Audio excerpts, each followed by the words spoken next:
Michelin, Motion for Life.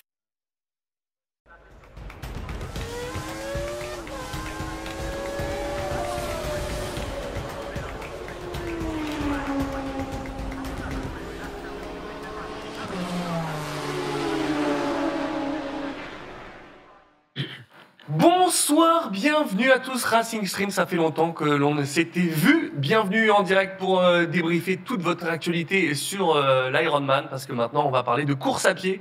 C'est Jean-Louis Moncey qui m'a soufflé cette idée avant de commencer cette émission. Comment tu vas, mon cher Jean-Louis? Je vais très très bien, merci. J'ai plein de grands prix et plein de choses à vous dire. Il y en a 4 déjà. Non, on a dit qu'on parlait de course à pied. Oui, ça m'intéresse moins. Ah, Mais bon. tu ne fais pas d'Ironman, toi? Non, pas du tout. C'est triste. Bon, tu vas nous débriefer tout ça, il y a beaucoup de choses à dire. On va parler en bien de Ferrari pour une fois qu'il y a une victoire. Non? Pas mal. Ah, j'ai cru que t'allais dire une vanne. Non, pas mal. Non. D'accord. Je suis toujours sérieux à propos de Ferrari. C'est beau. Toujours. Très bien. Et ce qui me fait rire, c'est qu'avant l'émission, on parle du coup, Donald, tu présentes dans quel ordre? Et je dis, je vais à gauche et évidemment, je commence à droite pour Jean-Louis. Exactement. Si je mets un petit tacle à la réelle, direct. C'est bien pour démarrer la saison. Du coup, du côté gauche, et qu'est-ce que t'es classe, Rémi? C'est incroyable. Ah, parce que j'ai interviewé pour la Fédération Française de Moto, monsieur Bruno Schiltz. Quintuple champion de France des rallyes routiers. Oui. Tu vas nous raconter ton expérience. Et Pour ça, ouais. j'espère bien. Peut-être faire un Ironman, on va voir. Ah oui, bah, on va en parler. Hein. Décathlon à fond la forme. N'hésitez pas, un sponsoring. Rémi, tu vas nous débriefer les derniers MotoGP, ce qui s'est passé au hier. Surtout le dernier, je pense. Ah, franchement, j'ai Celui regardé. du dimanche, hein, parce que pour une fois, c'était monotone le samedi, ce qui est rare pour la course sprint. Mais alors là, on a été gâtés. Ah, ils sont tous tombés. Non.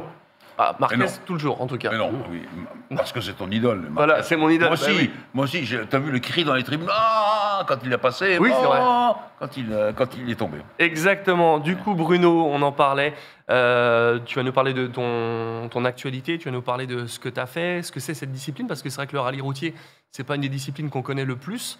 Comment elle est vue en France? Comment toi tu fais pour la vivre au quotidien? En tout cas, ça va être passionnant. Ça fait combien de temps tu fais ça? Ça fait une dizaine d'années.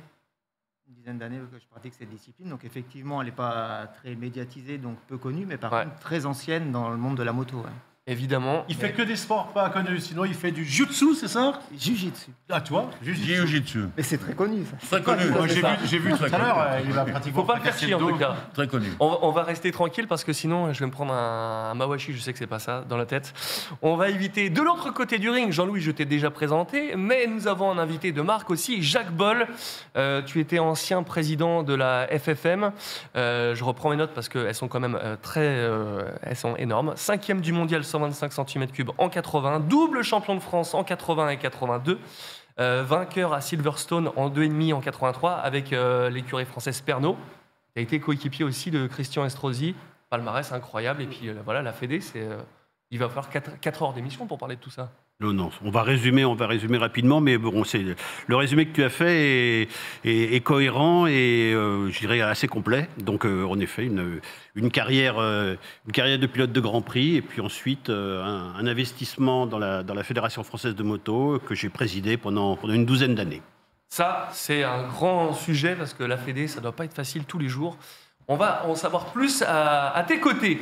Le sommaire de cette émission, bien sûr, la Formule 1. Tu vas nous parler des 4 premiers Grands Prix, mon cher Jean-Louis. Oui. Ensuite, la MotoGP, un petit peu de news de World Superbike, mais alors vite fait, mal fait. Ah non, pas mal fait. Ah si, parce qu'on sera forcément à la bourre. Moi, une émission où je suis à l'heure, ça n'existe pas. Et on essaie de garder ce timing d'une heure. Ensuite, on aura l'interview de nos 2 invités. Et Anthony Drevray arrivera... Non, c'est pas vrai. Il sèche cette émission. Anthony, si tu nous regardes, franchement, c'est une honte. Voilà, on prend des vols sur Ryanair. Et voilà, on est coincé à le bout du monde. C'est Voilà, il est en lamentable. panne d'avion. Exactement. De quoi? Je le défends, il est en panne d'avion. Ça nous est tous arrivé. Oui, c'est vrai que depuis qu'il a son jet privé, maintenant, il va de 4 coins du monde. Mais bon, c'est pas grave. Allez, c'est parti tout de suite pour la Formule 1. Let's go.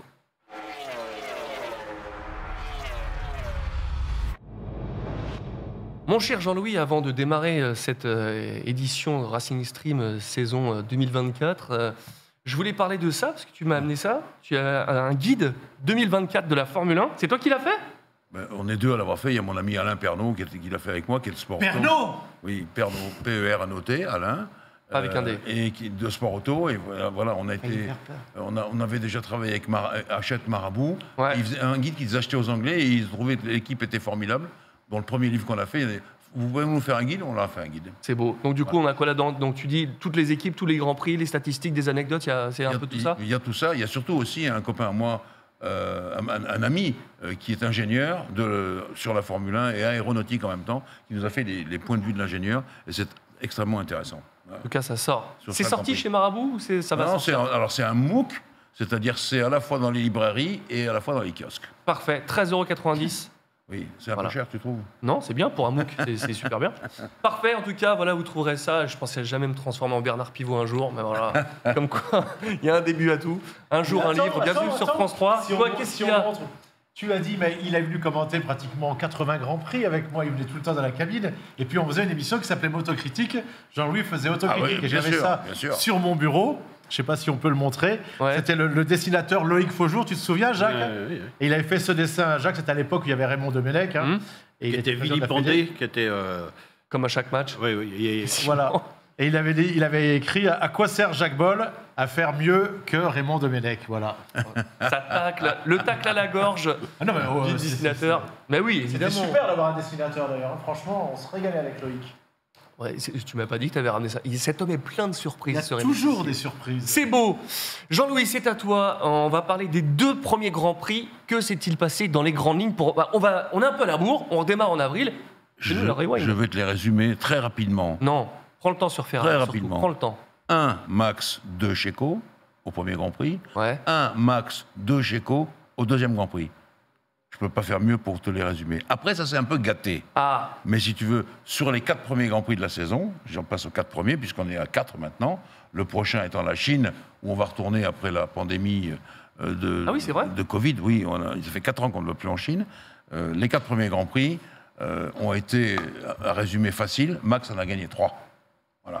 Okay. Celui qui n'a pas gagné, c'est Sainz qui l'a gagné pour Ferrari. Et ça fait plaisir. je veux montrer que Sainz, depuis qu'il sait qu'il n'a pas de contrat Mais c'est fou. pour l'année prochaine, il s'est il s'est décuplé dans ses forces. Enfin, attends.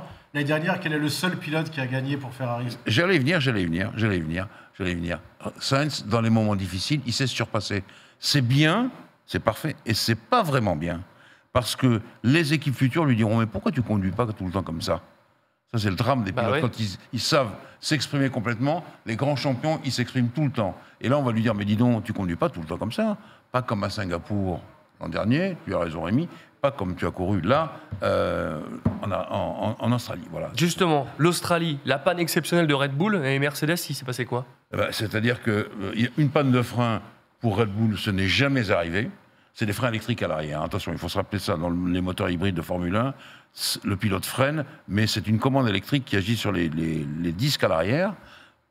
Panne pour Verstappen, qui avait l'air assez mécontent. Mais J'imagine. mes amis de Canal+ n'ont pas relevé un geste que j'ai vu de Verstappen tout de suite au débotté, ou au pied-à-terre plutôt, et qui a fait dans le genre, mais qu'est-ce qu'il a inventé pour que j'ai une panne comme ça? Bref, je referme la parenthèse.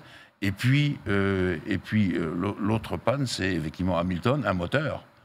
Chez Mercedes, les moteurs qui cassent, depuis je ne sais pas combien d'années, ça n'arrive pas. C'est vrai, ça. Voilà. Et donc, ça a permis à l'ami de Rémi Tissier, de Gentil, non, je plaisante, hein, ça a permis à Sainz de gagner. Voilà. Je Exactement. ne suis pas Ça, fan de lui, j'aime pas son attitude, mais ce que je note, c'est que l'année dernière, c'est lui qui a gagné, c'est pas Leclerc.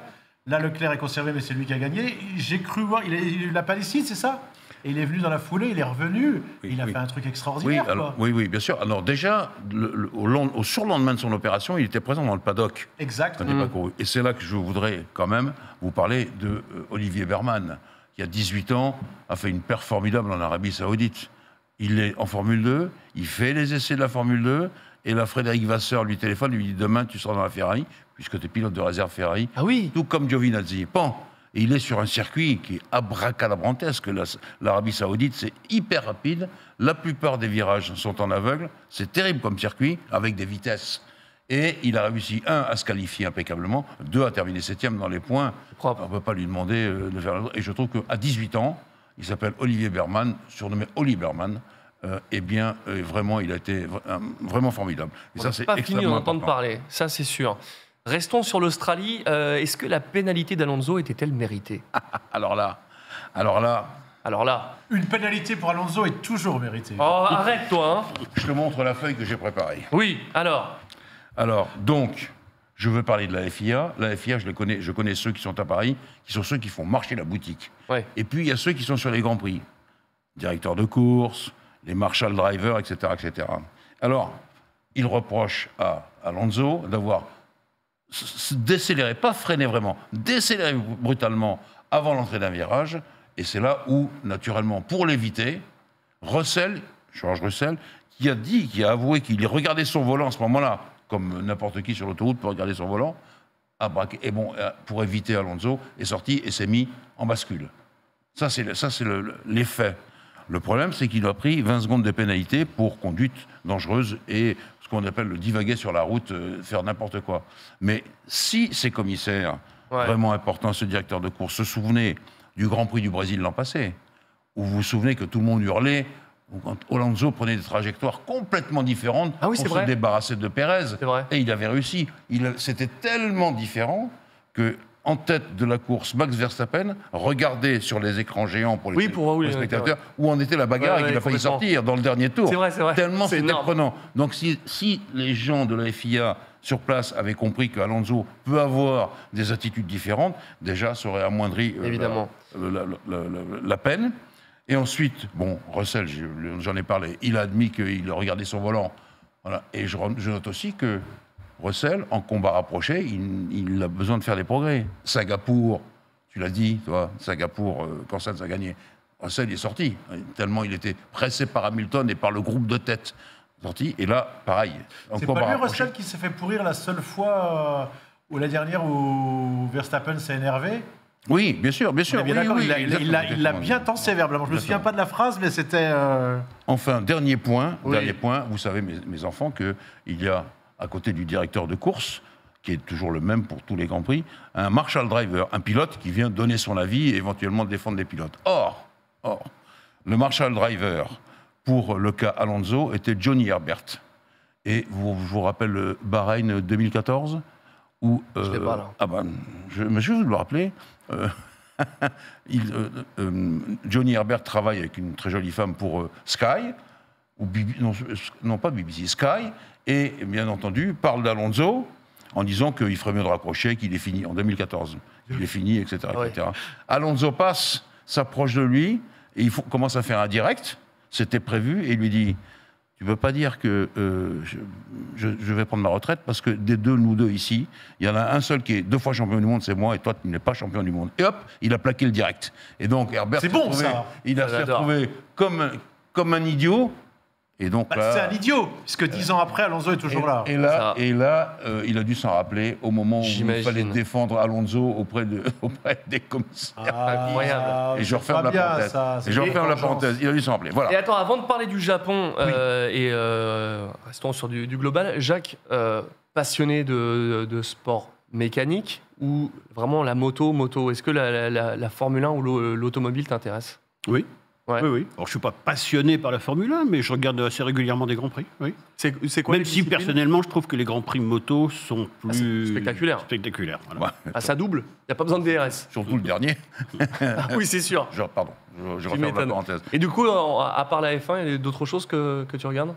Non, en automobile, non. C'est un petit peu de F1, en effet, mais autrement, c'est surtout la moto. Bon, très bien. On reviendra tout à l'heure sur la moto. Mais Jean-Louis, tu as quelque chose à dire? Oui, encore un dernier détail, parce que ça, c'est Rémi qui m'a demandé ça, de parler de Formula One Management, parce que...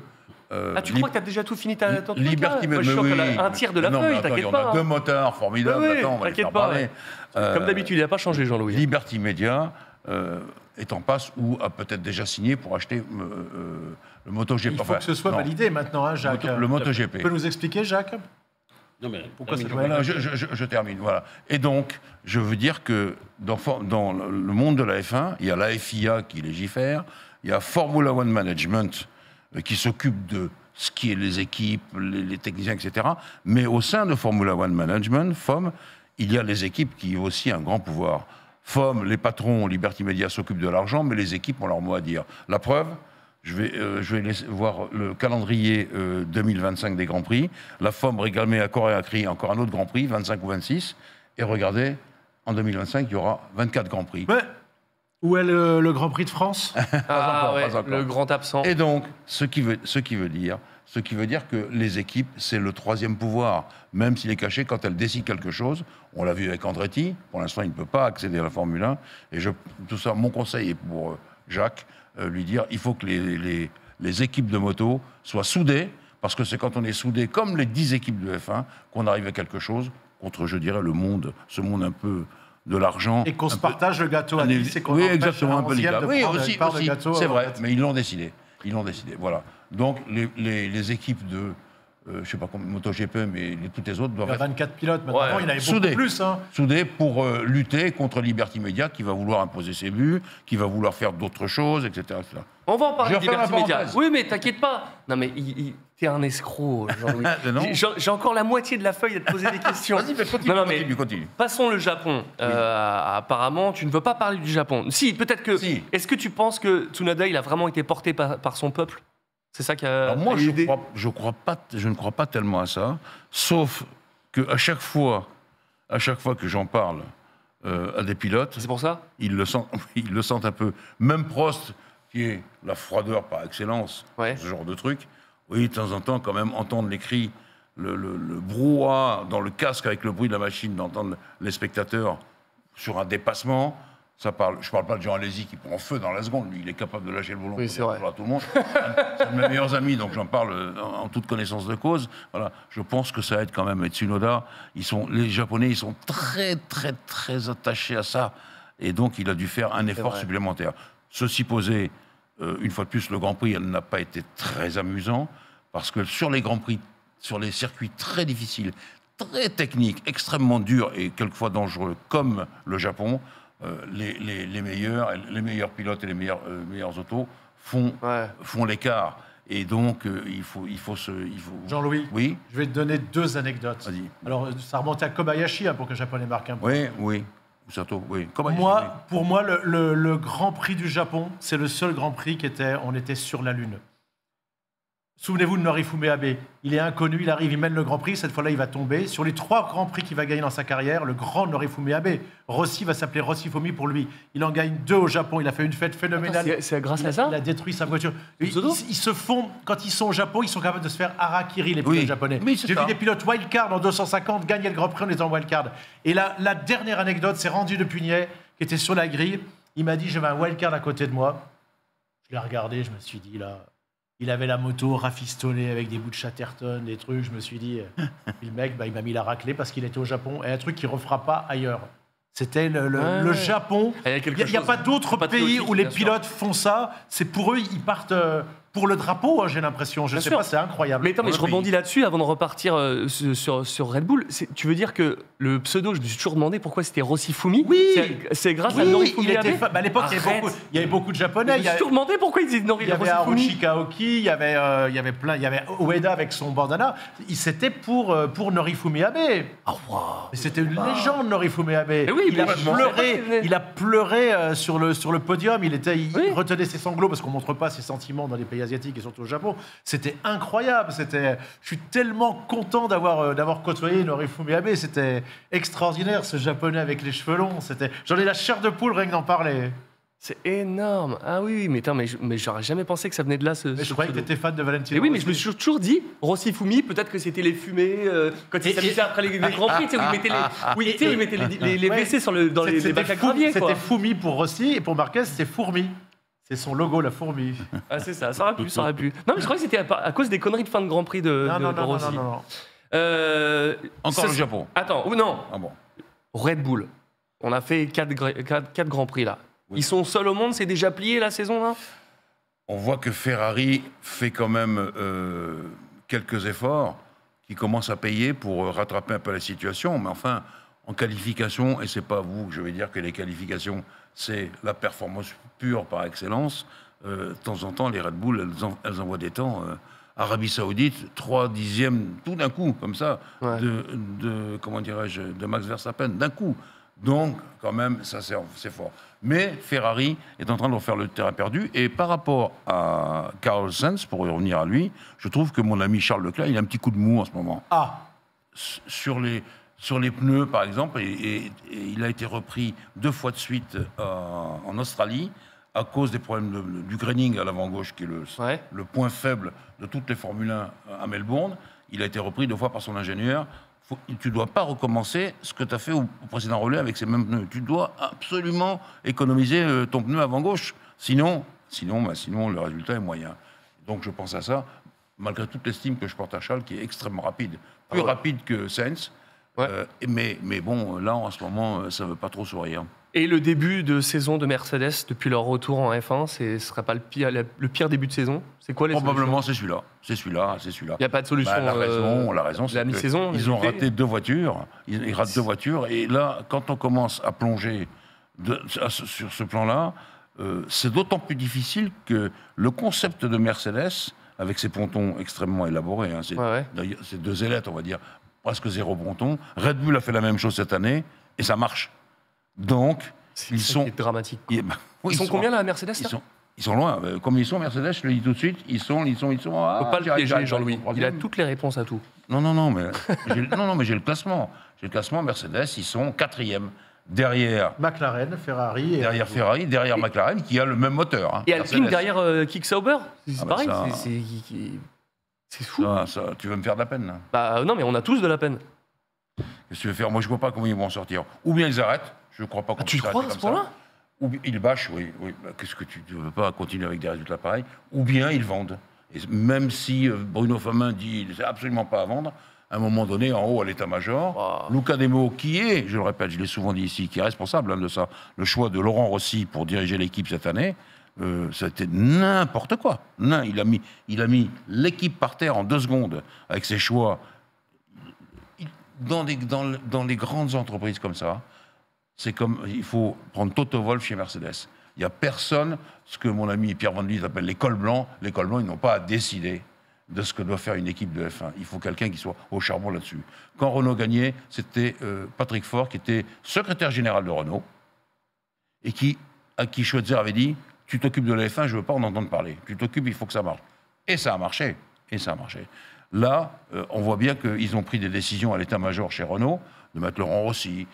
Brivio, ça parle à Rémi, ça, Brivio, il était à... Davide Brivio, Suzuki. Oui, Suzuki. Il avait décidé, l'organisation, il avait décidé d'aller habiter à Dubaï, avec d'accord, avait dit Laurent Rossi, mais... Incroyable. Ça ne peut pas se faire. Donc tout ça, en 2 secondes, vous perdez tout ce que vous avez acquis, et là, ils se battent dans le fond du classement. Je salue Esteban Ocon et Pierre Gasly très fort, parce qu'ils se battent comme des pilotes de Grand Prix, des vrais, pour 15, 16e place, 14e place. C'est dur, hein. C'est dur, bah oui, il n'y a pas un point encore. Pas un point. Et donc, il y a du ménage chez les dirigeants, quand même, ça. Oui, et puis, dernier point, le problème, c'est que ils ont mis beaucoup de monde à l'écart. Bruno Famin s'occupe de recruter, mais il recrute des gens de l'intérieur. Il n'y a pas de 109 qui arrivent. Alors là, maintenant, à l'emplacement où ils sont, dans le classement où ils sont, il faut vraiment un super exploit ou un coup de chance terrible pour arriver à marquer des points. Donc les gens recrutés, ce n'est pas des stars. Ils ne vont pas recruter tous les grands ingénieurs, qu'ils ont perdus d'ailleurs. Ils ont perdu.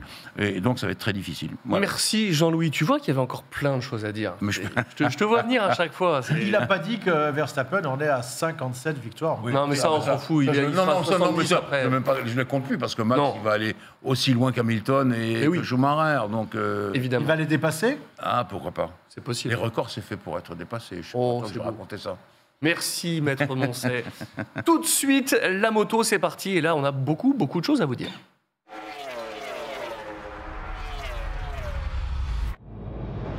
Ça y est, on est chez vous.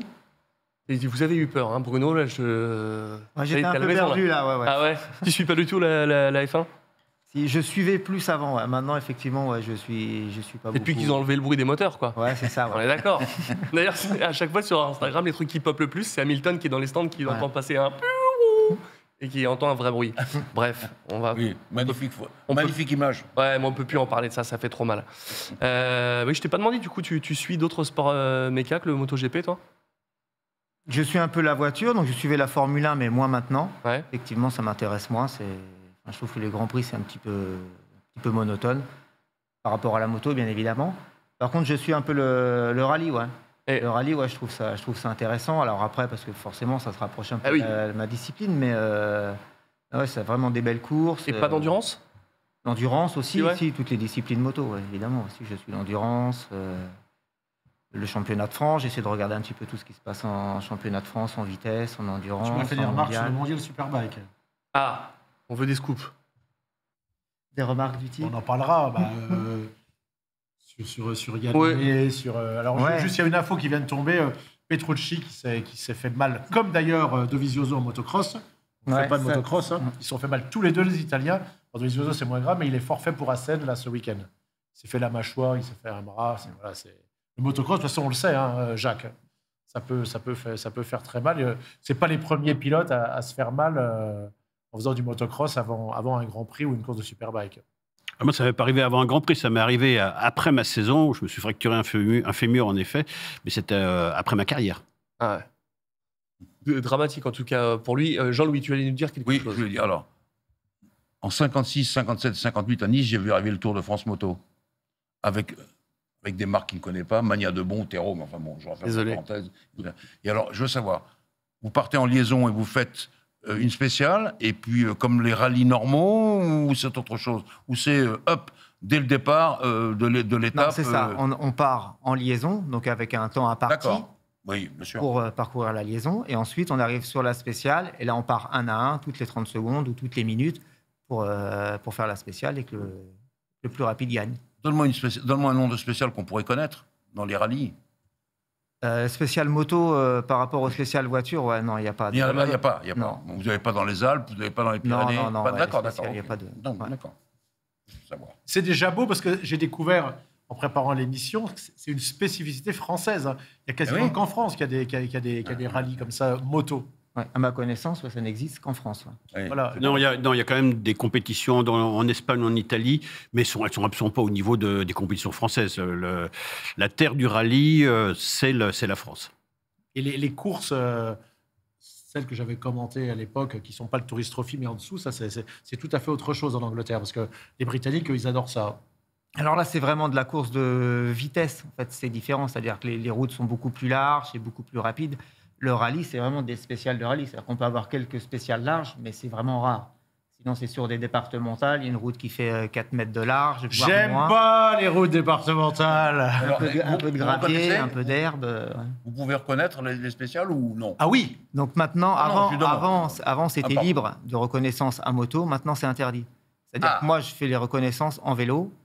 Et après, avec D'accord, mon d'accord. fourgon, je passe un peu dedans. On n'a pas le droit de passer à moto. La vérité, c'est que 3 semaines avant, il prend son GX1000, poup, il enlève la plaque. Non, c'est mais pas vrai. comme dans le championnat du monde des rallyes, où on a interdit les mulets, les vrais mulets, donc des voitures de course déguisées pour reconnaître. Maintenant, on reconnaît avec une berline normale. Ouais, d'accord. ok. Pour la petite histoire, la FIM a essayé de monter un championnat d'Europe de rallye. Ça n'a pas fonctionné, mais elle a essayé de le faire avec, je crois, des manches en Italie et en Espagne, je crois. moi, en préparant cette émission, je me suis rendu compte d'une chose, c'est peut-être, en comparaison voiture-moto, peut-être là où il y a le plus de différence. Quand on voit comment c'est populaire, le rallye auto, notamment en France, mais partout, et combien il y a tellement peu, t'as pas l'impression que c'est vraiment, de tous les sports moto, là, il y a le plus de décalage entre la voiture et la moto? Évidemment, c'est un gouffre. C'est Prends une incroyable, petite- prends une Jean-Louis. manche Quand championnat tu de vois, France de voiture, quand on parle du rallye de Monte-Carlo, mais là, il rêverait d'avoir un 20e de ça, quoi. Oui, mais là, Encore le Monte-Carlo, ouais, c'est une épreuve de mondial, mais même juste le championnat de France voiture et le championnat de France moto, c'est déjà un gouffre. je Évidemment, vais rien à voir, m'adresser à. Pourquoi on ne sait pas mieux? On ne sait pas plus. Moi, je ne vois pas les papiers dans l'équipe, je ne vois pas les télés ou les radios dire tiens, demain démarre le Tour de France moto. Enfin, moto-tour, ce que vous voulez. Je n'ai jamais entendu, il n'y a pas de publicité autour. C'est vrai. C'est vrai que c'est assez vous- peu médiatisé. Ouais. si on n'intervient pas pour dire aux gens, moi je suis sûr qu'il y a plein. En France, les gens adorent la moto. Peut-être pas comme les Espagnols ou les Italiens, mais enfin tout le monde aime la moto, on le voit bien. J'étais à la manifestation des motards en colère, là. Enfin, c'était.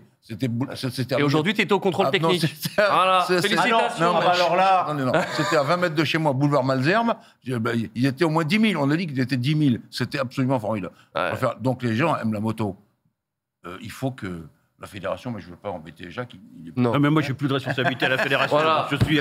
Plaisante. Il est exempt de tout. mais Non, tu as mais quand il même faut un avis responsabilité. sur Il faut cette absolument belle faire de journée la du pub 15 avril, autour de Jacques, ça. où on nous impose à nous pilote de deux roues de faire un contrôle technique pour des motos qu'on Non, mais- protège évidemment parce qu'on n'a pas envie de tomber. On en a déjà parlé avant l'émission, c'est ridicule. C'est ridicule, le contrôle technique ne s'impose pas, à mon avis, Ah non. pour les motos. Autant on peut le concevoir pour l'automobile, peut-être, mais pour les Les motos... vrais motards, ouais. les vrais motards, ils sont pas complètement stupides. Même Ils si t'as savent un bien gros motard qu'ils qui le- roule en claquette, tu peux pas rouler avec un joint spi qui fuit et qui tape. Non, non, mais voilà, on sait. sait très bien ça. Donc, alors, peut-être que pour les scouts, les 60 cm3 bricolés, les machins, ce que tu veux, peut-être. Mais les motards, ils savent tous que de toute façon, il faut que la moto marche, sinon Ouais. t'es par terre. Donc, ils sont pas complètement. C'est voilà. ça. Ce qui est Je fou, referme la parenthèse. c'est que je demandais juste si tu aimais la voiture pour pouvoir parler des news MotoGP et on est parti sur n'importe quoi. C'est ça que j'aime dans ces émissions, c'est qu'on est en total freestyle. Le MotoGP, le retour sur les 2 premiers GP, on finalement reprend les mêmes que l'an dernier et on recommence. C'est ça, mon cher ami. Bagnaia pour l'un, Jorge Martin pour l'autre. Donc on va passer assez vite. Les Français, de toute façon, ils ont les Japonaises, il y a plusieurs séances. Ça avait commencé l'année dernière en Italie. Là, maintenant, on a souvent les 6 Japonaises aux 6 dernières places. Jacques, à ton époque. Je ne suis pour rien. Je sais. Et même quand on commentait ensemble, c'était inimaginable que le premier constructeur mondial Honda, là, les 2 courses, le samedi et le dimanche, au bout de quelques tours, il y en avait 3 sur 4 qui étaient par terre et le 4e abandonné, ou Marini qui reste sur la moto. Ils se ridiculisent, Honda, donc on voit que Marquez a bien fait de partir. Ouais, et c'est Yamaha, c'est pas beaucoup mieux. Même ça ne peut pas durer. Moi, je pense que ça ne peut pas durer. Ça fait un moment que ça dure, là. Servir de faire valoir aux Ducati, aux Aprilia, c'est pas possible pour les Japonais. On sait qu'ils ont quand même, ils ont de l'inertie. Hein, ils réagissent, c'est pas des Italiens. Hein. Ils réagissent. C'est vrai que ils tout le font monde dit beaucoup ça plus dans de- les invités. Ouais. C'est vrai, Ouais. tout le monde nous dit ça. Mais ils vont réagir. Moi, je suis persuadé que dans 2 ans, 3 ans, 4 ans, ils reviendront à un bon niveau. Ah oui, puis là, Ils ils annoncent éclateront que tout le Fabio monde. Quartararo, dans 4 ans, la Yamaha va fonctionner. Je l'espère pour lui, en tout cas, parce que vu qu'il signe à long terme. Et il a signé à long terme. Et moi, ce que je voulais parler, c'est qu'on l'a évoqué vite fait. Est-ce que pour toi, c'est une mauvaise nouvelle, le rachat de Liberty Media? Non, moi je pense que c'est une bonne nouvelle. J'ai vu comment était la Formule 1 avant Liberty Media et j'ai vu Drive to Survive et ils ont eu l'intelligence de ramener le public jeune, le public américain, mais le public jeune. C'est super, Drive to Survive. On a tenté de faire la même chose en moto, ça n'a pas marché parce que c'était moins bien fait et c'était pas en anglais. C'était sensationnel. espagnol. Je pense que Liberty Media va faire mieux que ce qui est fait actuellement, où lors de la course de samedi, j'ai vu 5 Espagnols aux 5 premières places. Voilà. Et puis hier, j'ai regardé, les 8 premiers sont italiens ou espagnols, sur la course magnifique dont on va parler. Justement, Et sur allons-y. les 10 premiers, il y a 9 italiens ou espagnols. Donc c'est trop. Je ne pense pas que les Américains de Liberty Media vont mettre 10 pilotes espagnols. Il y a des courses en moto électrique, il y a 40% d'Espagnols. Avant que la Dorna rachète le MotoGP, il y avait absolument, il n'y a jamais eu un pilote champion du monde en 500, un pilote espagnol. Hein. Il y avait eu Ouais. Crivillier, je crois. C'était. Et Oui. là, ça a été trop. Ils se sont trop avantagés. Désolé de le dire. Alors, tout le monde va au championnat d'Espagne parce que c'est le meilleur championnat. Ils se sont trop avantagés. À un moment, trop, c'est trop. Alors rappelons quand même que Ouais. pour l'instant, c'est pas totalement fait. C'est pas acté. L'Europe, l'Europe doit donner son avis. Et rappelons qu'en 2006, c'était CVC, je crois, qui avait voulu prendre le contrôle de la Formule 1 et du MotoGP. Absolument. Et à l'époque, l'Europe avait dit, la Commission européenne avait dit qu'il y avait un risque d'abus de position dominante et avait refusé de donner son accord. Donc là, il semble, Liberty Media semble très optimiste là-dessus. Dire, non, mais les choses ont changé. Maintenant, Ok. l'Europe donnera son accord. Attendons de voir. Ouais, on Mais va est-ce que tu confier. penses que ça sera une bonne chose que Liberty, avec ce qu'ils ont fait de très bien, parce que le motard de base, je les ai vus, ils disent oh là là là là là là. C'est vrai que la Dorna très rapidement a voulu copier la Formule 1. Et ils ont fait un beau championnat, cela dit là en ce moment. On va en parler, c'est sensationnel. Mais toujours, ça a été copié la Formule 1. Alors que, comme l'a dit Randy Lepinier ce week-end, il y a une particularité. La moto, c'est quelque chose de très particulier. C'est des passionnés. Mais on a plus accès aux pilotes. Il y a ce qu'ils ont fait d'ailleurs en Mondial Superbike, c'est très bien.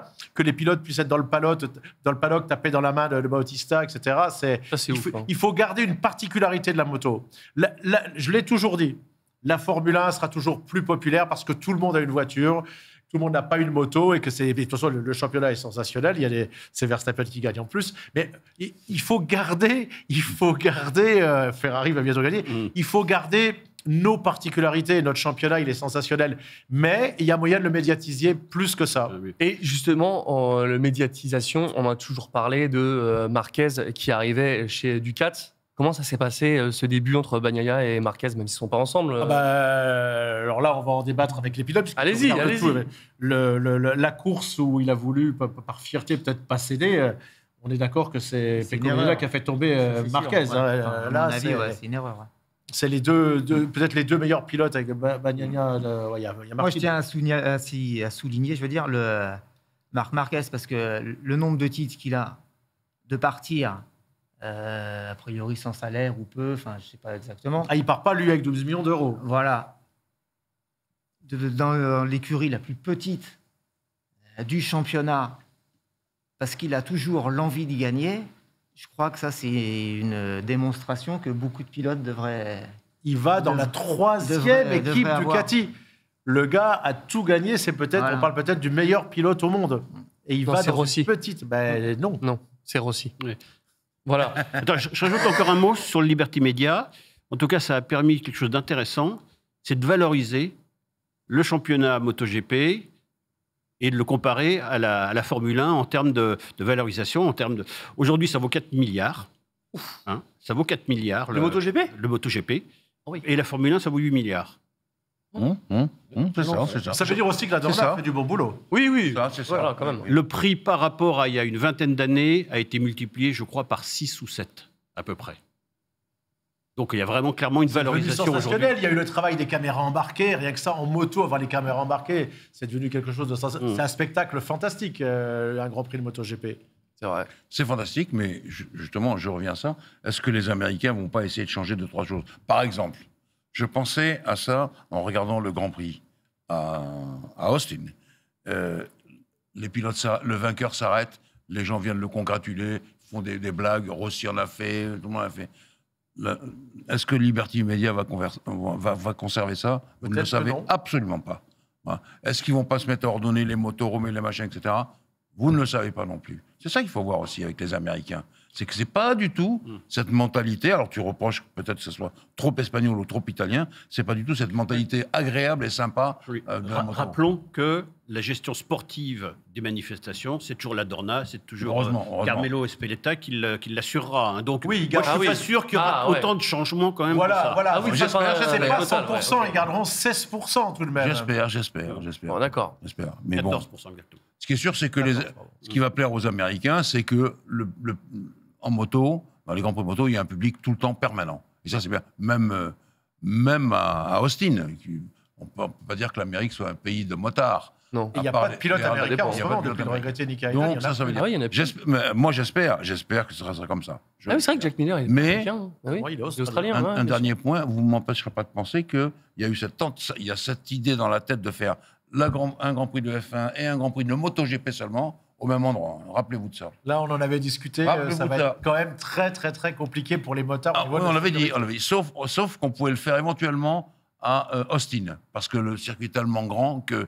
Mais rappelez-vous qu'on avait déjà discuté de ça. Je referme ma parenthèse. Exactement. Justement, on est sur Austin. Ouais, Voilà. juste pour terminer sur Ouais. les Américains, je pense que quand Trackhouse est venu l'année dernière pour prendre la place, il savait déjà que Liberty allait racheter.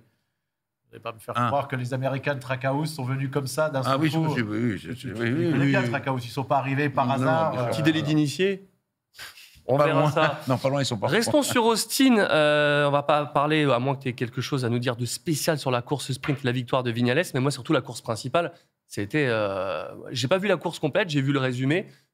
Franchement, il y a énormément de chutes, beaucoup de bagarres, et Viñales qui est revenu loin. Ouais, il y a Et eu- Randy le disait, il s'est dit, putain, ça va remonter, vous allez voir. Ah ben c'était sûr, c'était Marquez, là où pour ses fans, il y a moins de regrets de sa chute.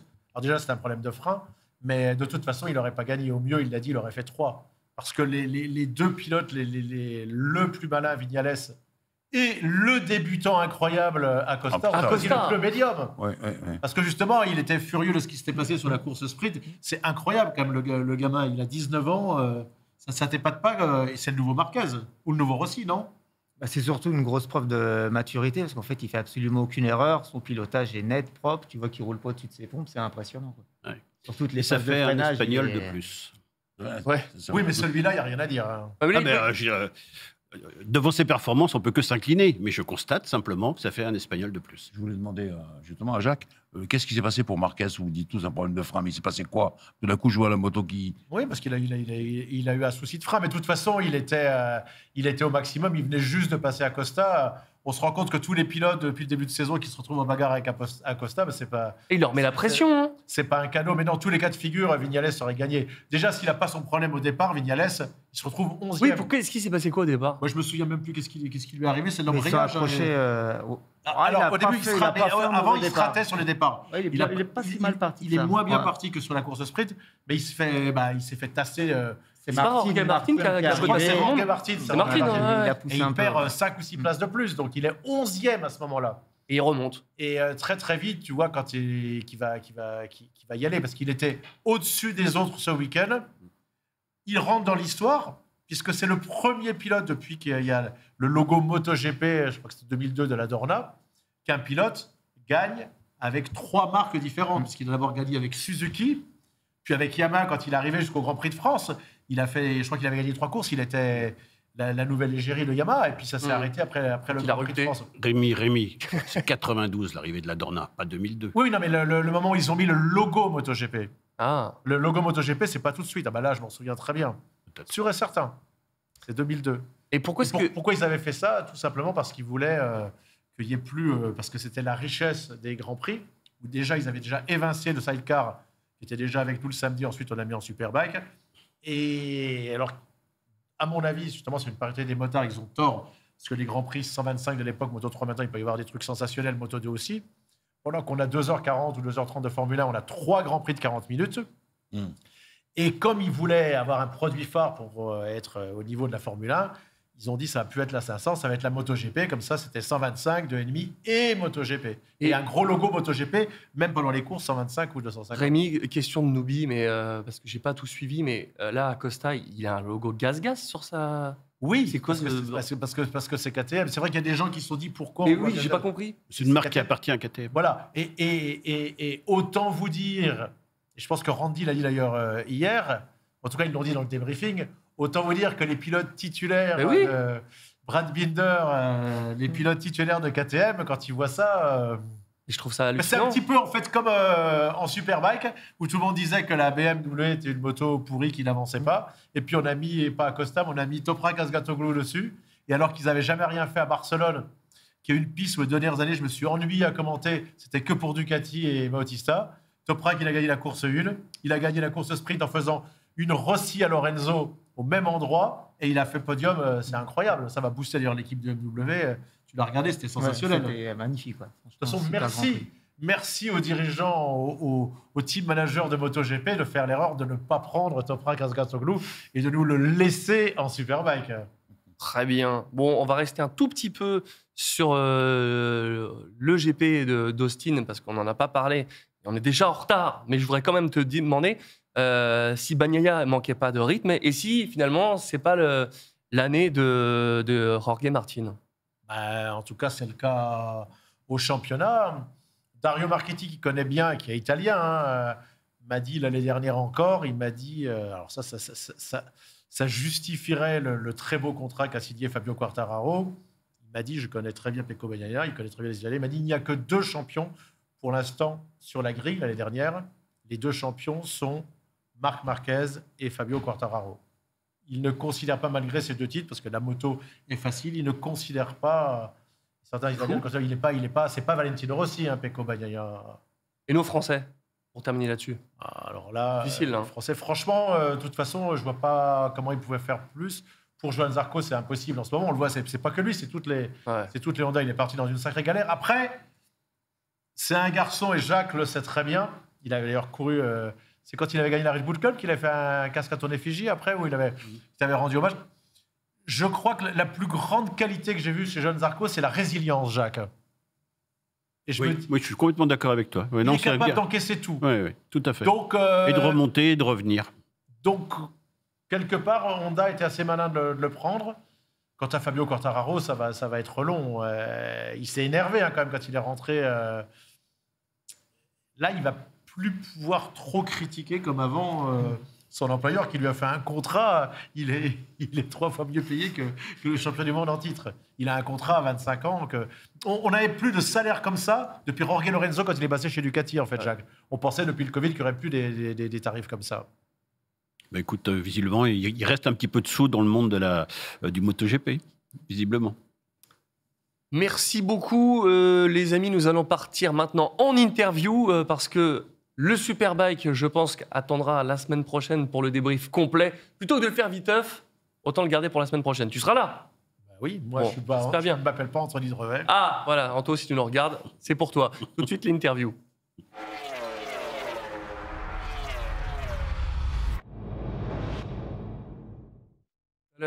Déjà avec Jean-Louis. Bruno, je le disais, tu es quintuple champion de France de rallye routier. Tu as aussi fait beaucoup de moto-tour. Qu'est-ce qui t'a amené sur cette discipline et pas, comme le disait Jacques, sur de la vitesse? Pourquoi pas partir en promo sport, des coupes de marque? Qu'est-ce qui t'a motivé là-dedans? En fait, je suis venu sur la discipline par le biais du moto-tour. Parce que quand le moto-tour est sorti, en fait, donc s'il y avait pas c'était sur Moto Journal. Ça, c'est ta moto actuelle? Ouais, ça c'est la moto de La la Suzuki de l'année passée et de cette année aussi. Ok. Et du coup, il y avait les gros titres et il marquait les pilotes amateurs peuvent se confronter aux pilotes professionnels. Et donc du coup, je me suis dit Pourquoi pas moi? c'est ça que je veux faire. Et c'était que des roadsters ou il y avait des sportives carénées? Ah non, la moto est libre. Après, D'accord. pour rouler sur route, c'est quand même mieux d'avoir un roadster ou au moins un guidon un peu haut, quoi. Il vaut même pas Tu peux le avoir faire en un scooter, hein? Ah ouais? Oui, absolument. Tu recherches, Les motos sont libres. Hein. tu recherches le confort. Comment? Recherche le confort en priorité. Non, l'efficacité. Ouais. Oui, Ouais. ça, bien sûr, j'y pense, mais derrière, donne-moi un kilométrage spécial. Les spéciales Oui, en bah, elles-mêmes oui. sont pas très longues. On va dire que c'est entre 3 et 7 km max. D'accord. Et le routier dans Et l'étape, l'épreuve en dans la elle-même, journée, c'est dans la entre journée 450 et 600 km entre le samedi D'accord. et, Quand même, ouais. et le samedi soir. Et qu'est-ce D'accord. qui t'a fait choisir ces Bécanas? Parce que là, je vois qu'en 2019, même 2018, tu roules en Tuono. Pourquoi tu n'as pas pris un RSV? Moi, j'aurais pris direct la sportive carénée. Alors, déjà, si on compare le Tuono et le RSV, pour la discipline, le Tuono est meilleur. Ah bon?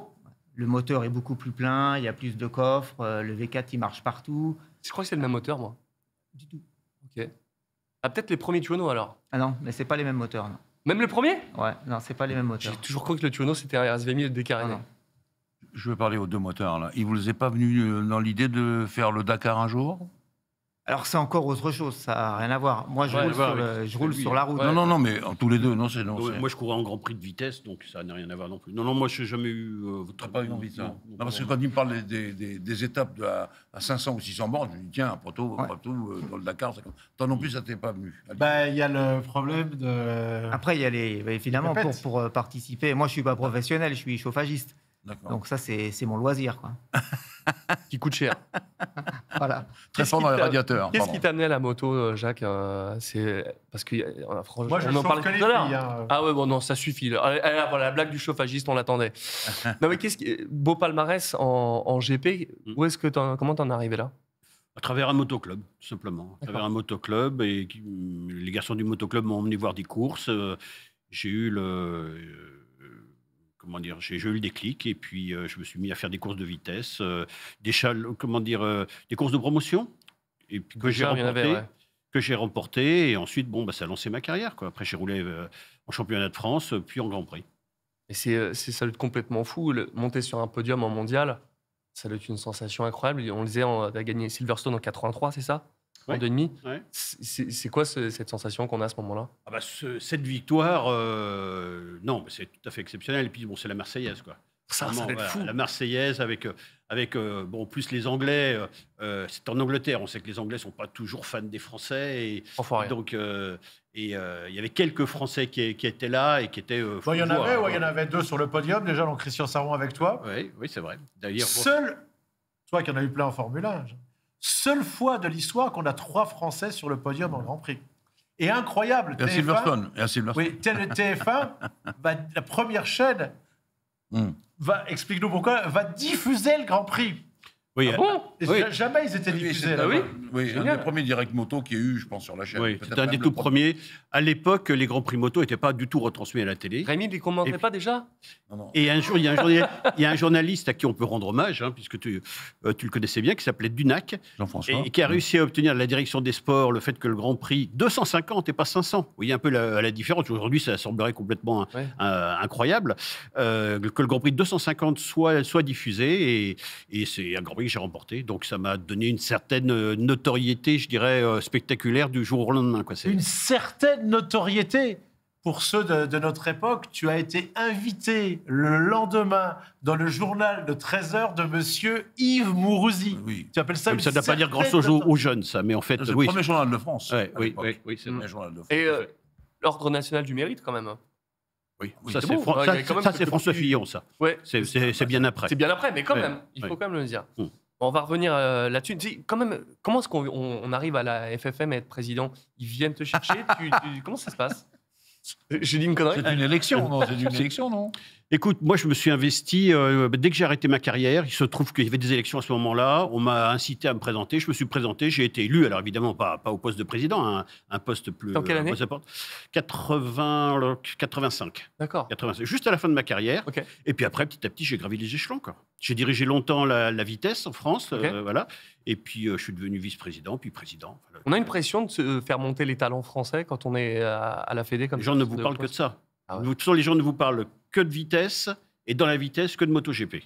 On a l'impression. Alors, lorsque vous êtes champion du monde en motocross, en enduro, on remporte le motocross des nations, etc. Mais si vous n'avez pas de garçons qui performent en MotoGP, les gens vous disent, mais de toute façon, les Français, ils font rien en moto.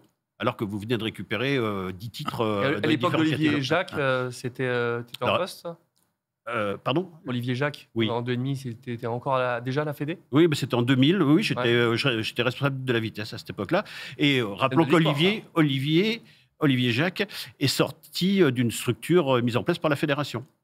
Qui s'appelait. D'accord. Oui, tout à fait. Comme Régis Laconi, d'ailleurs. Oh! Bah, dans les photos qui vont défiler pendant l'interview, on a la photo où on a Jacques Boll avec Régis Laconi et Olivier Jacques. Et alors, bon on aura peut-être. Régis, alors il vient pas, il ne se déplace pas, c'est trop compliqué Paris, mais il nous a promis qu'il essaierait de faire un insert téléphonique pour qu'on l'ait. Ah là là, Et dans les prochaines semaines ou les prochains mois, on aura Marc Fontan. ça c'est cool. Et c'était Marc qui dirigeait donc cette structure que la fédération avait mis en place à l'époque. Et qui a aussi développé le Mototour. Plus tard. Plus tard, transition parfaite. Oh là là, quel professionnel incroyable. Mototour sur lequel tu as commencé, du coup, mon cher Bruno, en 2007. En quatrième, en 2010, tu as fait quatrième. En 2012, huitième.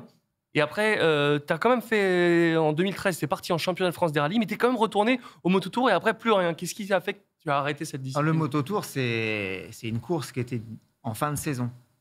Ah oui, c'est un peu comme C'est le pas un trophée Andros, championnat, quoi. c'est-à-dire que c'est une course. Ça dure sur combien de temps? C'est une semaine? Ouais, c'est ça, une grosse semaine. Ouais. Une grosse semaine.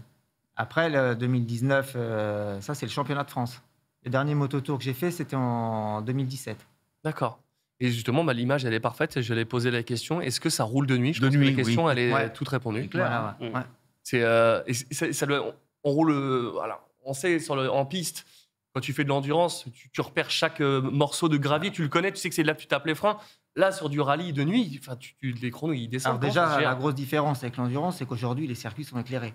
Eh oui. C'est-à-dire que même s'ils n'avaient pas de lumière sur les motos, peut-être Spa qui est un peu... Ouais. J'allais le dire, un spa Oui, éclairé. oui, ça dépend non, où, mais quoi, hormis- mais c'est vrai, c'est sinon, là, nous, il n'y a absolument aucun éclairage. Donc c'est vraiment une question de concentration pour rouler vite la nuit. Donc Comment- l'éclairage est important, mais il faut Ouais. vraiment tout connaître par cœur et vraiment être concentré sur les points de repère. C'est vraiment spécifique. Et que tu t'en parlais tout à l'heure en début, en rallye routier, c'est la même manière que ce qu'on voit sur les rallyes voitures. C'est toutes les minutes, tu as une moto qui part. Du coup, Toutes les 30 secondes. Et du coup, tu rattrapes tout le temps des attardés. T'es tout le temps- Retardataire. Des retardataires, pardon. Tu es toujours dessus. C'est Non, comme sur alors, les domaines. alors, depuis quelques années, je pars tout le temps premier. Donc, en fait, il n'y a personne devant. Et Ah Et bon, le classement et bon, élite est fait en fonction des pilotes. Et on ne se met pas 30 secondes dans une spéciale, hormis si on fait une chute. Et pourquoi tu pars en premier? Pardon de te couper. Pourquoi tu pars en premier? Parce que T'es le plus qualifié. Parce que je suis champion de France. Ah, bah et voilà. du coup, Toutes je les suis en courses dire. tête du championnat. Oui, d'accord. Voilà. Donc tu pars avec le numéro 1. Voilà. Et les autres, ça doit être D'accord. un bordel de fou quand même de doubler un mec. Non, on part sur le classement élite, c'est-à-dire qu'on part dans l'ordre du classement. Le deuxième, Même si on partait à l'envers, je ne vais pas lui mettre 30 secondes sur une spéciale. Il y a des spéciales où on se bat au 10e. Quand, Ok. quand on met déjà 3 secondes, on a déjà mis D'accord. un sacré écart, quoi. Ok.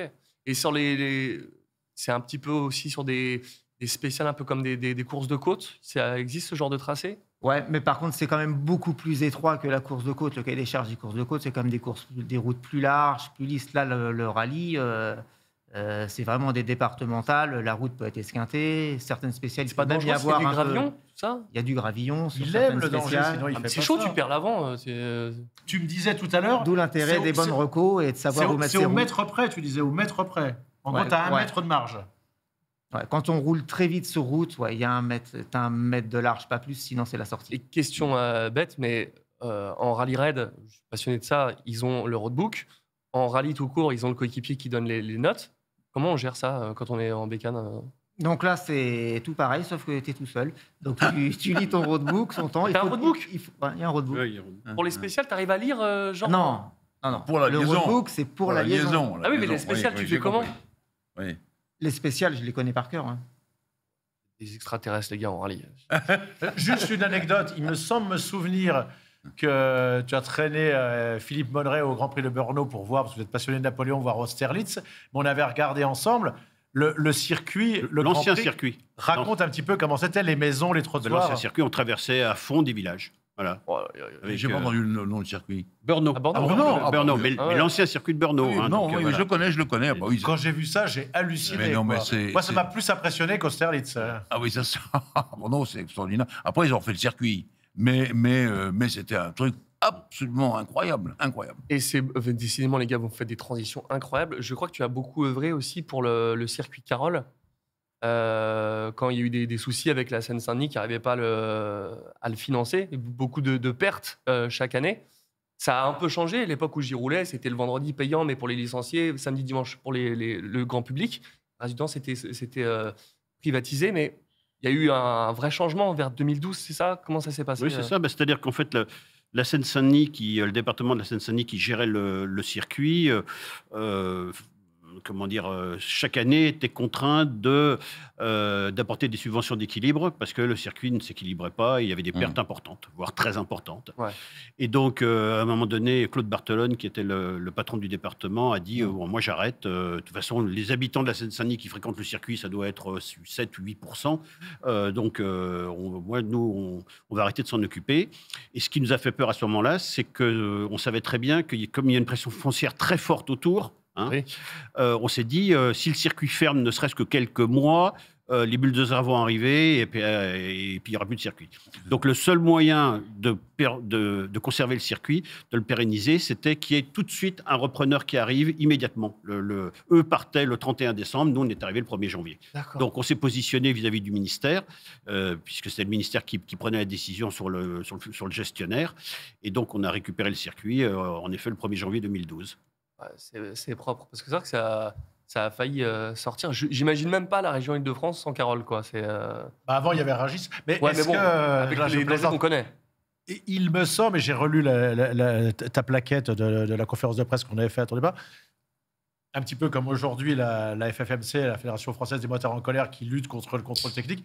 Je pense que là, vous avez marché la main dans la main. En tout cas, vous avez marché avec eux. Vous avez besoin... Ah ben moi, dès que je suis arrivé à la présidence de la fédération à l'époque, en 2008, j'avais déjà précédemment de bonnes relations avec eux, mais j'ai voulu vraiment faire, rassembler et mutualiser en fait nos combats. Et je me suis dit, de toute façon, disons, le monde motard est suffisamment attaqué pour ne pas se diviser lorsqu'on veut chacun mener des luttes. Donc nous, on soutenait la FMC lorsqu'elle menait des luttes telles que, par exemple, le contrôle technique, et eux nous ont aidés, par exemple, pour reprendre le circuit Carole. Parce que là, quand même, Philippe Monneret a poussé un coup de gueule. Ils viennent de nous imposer, par exemple, à Paris, puisque nous, on est parisiens en l'occurrence, de payer maintenant pour se garer une fortune. Oui. On a un contrôle Pour rien. technique, et puis il y a le seul petit avantage qu'on avait eu, miracle, avec le CPF, on pouvait passer le permis moto ou scooter 125. Ça aura duré, 4 mois.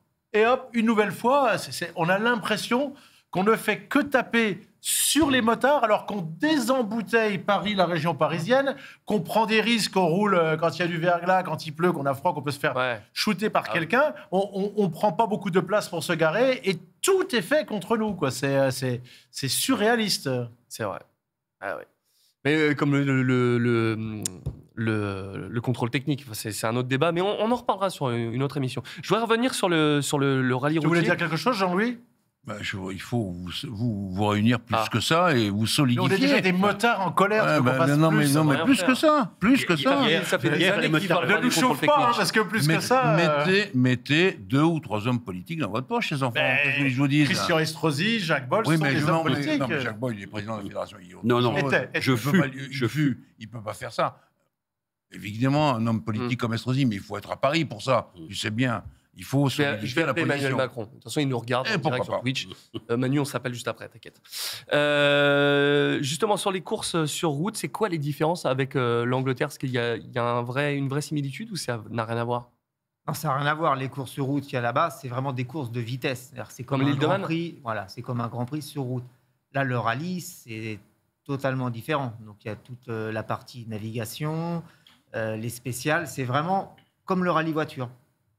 C'est À ça. part qu'il y a uniquement de Ah ouais. l'asphalte. Il n'y a pas de partie terre. On roule vraiment que sur l'asphalte. Puis je vais te faire un petit peu de mal parce que je sais que tu m'as expliqué que le nerf de la guerre, c'est de gagner de l'argent. Un pilote qui a gagné 5 ou 10 fois le Tourist Trophy ou qui a gagné à Macao et qui va pour une représentation sur une course en Angleterre, à ton avis, il touche combien pour faire acte de présence? Une idée. 60 000 livres sterling. Quand même, hein? Ah, quand même pas mal. Pour vous dire, mais de toute façon, c'est une passion en Angleterre, Ah oui. le Tourist Trophy, les courses sur route, mais même Les courses autres, sur route, oui, parce qu'il y en a d'autres, il n'y a pas que le tourisme. Ben oui, il y en a plein d'autres. J'en me disais sur les notes qu'il y a eu une spéciale sur le circuit Bugatti au Mans. Ouais, c'est la spécificité du rallye de la Sarthe. Alors, du Donc, coup, on comment fait- ça marchait? Ben, on fait 5 tours, ouais. tours sur le circuit Bugatti, Ouais. qui considère comme une spéciale. En départ arrêté, bon, le seul truc, c'est qu'on part en paquet. Évidemment, là, on part pas un Ouais, à un. ouais. Et C'est cool ça. Ouais. Sans couverture chauffante. Et qu'est-ce qui On le manque d'autre? fait vraiment comme une spéciale. C'est-à-dire Ouais. qu'on fait un tour de reconnaissance, En un Coupe tour de Marque, on chauffe. n'avait pas de Et donc, pas de chauffante. couverture chauffante, rien. Ça existe ça en couverture chauffante. Hein. Moi, j'ai roulé une seule année avec les couvertures chauffantes. Ceci Bah, dit, en- je sais, tu doutes de tout, Rémi. Ah non, je Faut doute le pas, dire, moi, je hein, te Jacques, crois. hein. mais je te ceci crois dit, totalement. en rallye, il n'y a jamais de couverture chauffante. C'est-à-dire que si on est au pied de la spéciale, qu'il y a eu un crash, qu'il manque Oh, une c'est chaud. ambulance, qu'il manque quelque chose, que les pneus refroidissent, ça fait 1 heure qu'on attend, on doit partir à bloc comme c'est. C'est fou. T'es quintuple champion de France, et je t'ai pas oublié, Jean-Louis. Non. Co-recordman avec Julien Antoniotti. Qu'est-ce qui te manque aujourd'hui ou qu'est-ce qu'il te faudrait pour avancer dans ta carrière et pour le 8 mois de pour le rallye? plus. Et puis il sera seul record. Pour avancer dans quel sens? Ouais, pour vraiment vivre ta passion à 100%. Qu'est-ce qui te manque aujourd'hui? Pour faire que de la moto, tu veux Ouais, dire? Pour exactement, de ouais. l'argent, bien évidemment. Ouais, mais c'est quoi? C'est la médiatisation qui manque sur le rallye routier? Oui, c'est ça. Ouais, la discipline est quand même anonyme, faut le dire. Quoi. C'est vraiment une belle discipline, mais qui est pas reconnue à son juste niveau. Sur une grille de rallye, on est quand même 150 pilotes. Bien sûr. Donc c'est quand même conséquent. Et là, tu es officiel Suzuki. Ouais, je suis officiel Suzuki, mais je suis pas rémunéré pour les courses. Oui, mais bon, d'accord. Tu Voilà. pouvais pas. Tu peux nous raconter la petite anecdote avec Greg Black? La soirée? Ah, Non, apparemment, non. la signature du contrat. T'as eu de la chance, hein, quand même. Tu verras, t'as failli me stropier tout à l'heure. Donc, Si tu veux pas répondre, ne réponds pas. Les questions de Rémi peuvent t'as dit que tu la être... raconterais. En fait, donc j'ai été invité en Fallait pas Espagne répondre. pour faire une sortie off-road avec un partenaire. Et donc, il y avait le responsable de Suzuki qui était là, il y avait Greg Black, donc, que je connais bien. Et on a fait une petite soirée. De Toujours botte un à truc de soirée une avec petite soirée, une petite soirée, Moi, j'étais pas là. Ah, mais- une petite soirée entre nous. Et donc, on avait discuté avec le responsable de Suzuki pour éventuellement m'aider ou quoi. Greg Black avait appuyé un peu le truc, enfin bref. Bon, on était juste resté là. Et à un moment dans la soirée, le responsable de Suzuki me pose la main sur le dos, je sais pas, et moi, je m'attendais pas. Et là, en fait, je lui ai fait un Je iPod. m'écarte, là. Mais non, Donc, du coup, j'ai lancé. What? Et Non, parce je qu'il est l'ai super éclaté, costaud, j'ai vu tout à l'heure. par terre. J'ai essayé de le retenir, mais je me suis rendu compte trop tard que j'avais fait une grosse erreur. Ah oui? Et 15 jours après, j'étais pilote officiel Suzuki. Génial. mecs, ils J'adore sont- cette anecdote. C'est exceptionnel. C'est énorme.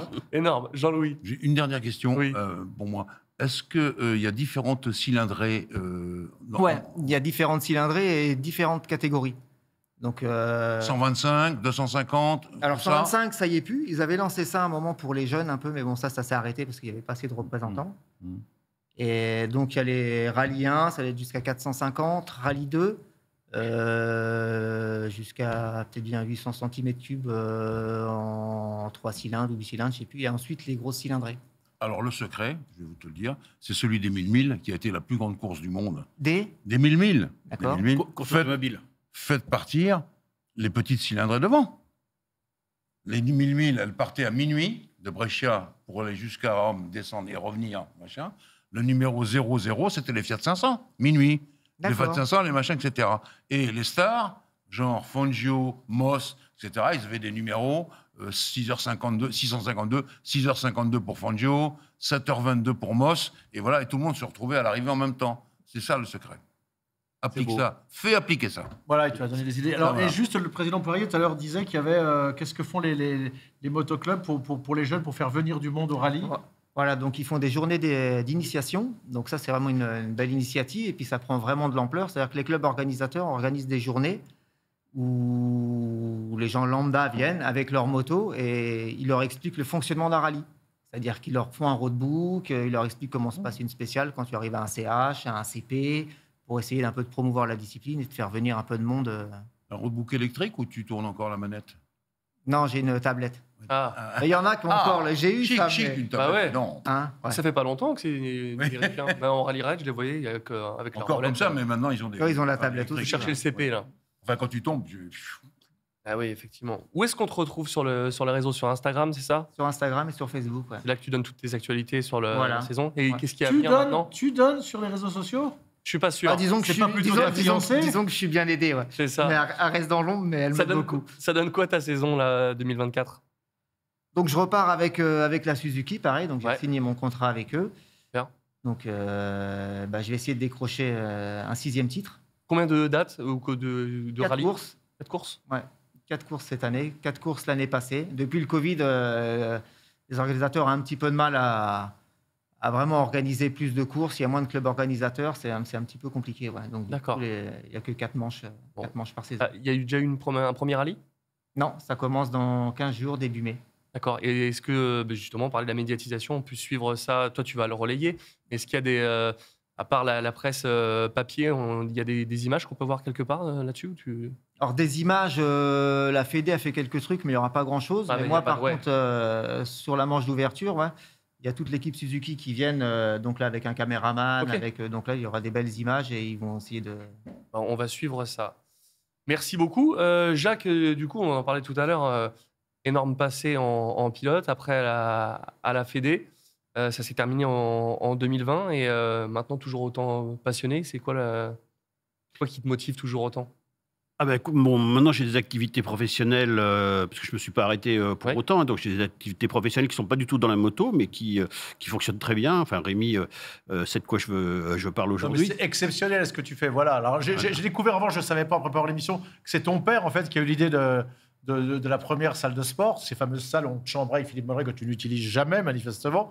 Mais là, tu en es à combien? T'as quoi? On air, c'est quoi? C'est 43 franchises là maintenant? 50. L'autre jour, je partais en Ah ouais. Guadeloupe. Tu me dis qu'il y en avait une en Guadeloupe, il y en a une à la Défense. C'est incroyable. C'est un véritable. C'est un homme d'affaires, c'est un politicien, il est Self-made malin. man. Tu avais passé quoi? Un DESS en droit du sport? Ouais, oui. Voilà, je il est suis juriste de juriste, formation, il est, en effet. Études que j'avais repris après ma carrière en Grand Prix. Quoi. Et je vais lui faire un compliment. Vas-y. Parce que Jacques, il est venu beaucoup commenter avec nous. Et alors, il l'a dit après dans une interview, c'était potache, mais être avec Philippe Molleret et moi, on lui a tout fait. C'est Tout. vrai. Il y a plein de gens qui seraient fâchés. Je ne pense pas que le président de la FFSA ou qu'un président de club de football aurait bien pris. On lui a tout fait. J'étais pas président de la fédération à l'époque. Hein. Les plus potaches, on a tout fait. Et il est super fair-play. Et il a reconnu une chose, c'est que souvent, en plus, tu t'amusais parce que c'était quand même assez drôle. C'est vrai. C'est On lui vrai. a fait prendre des fous rires. Toi, t'es un clown, toi, c'est normal. C'est Ah non, normal. le clown, c'était lui parce que justement, un jour, il me dit, tu sais, j'étais dans l'avion et puis il y a un gars qui m'a dit, oh putain, Tissier, il t'allume beaucoup. Et puis ensuite, il me dit, oh là là, je sais pas, c'est toi qui me l'as dit parce que j'aurais jamais trouvé. Il me dit, j'ai un peu le sosie de Jacques de Coluche. Et je le regarde et après ça, à chaque fois, on le présenterait.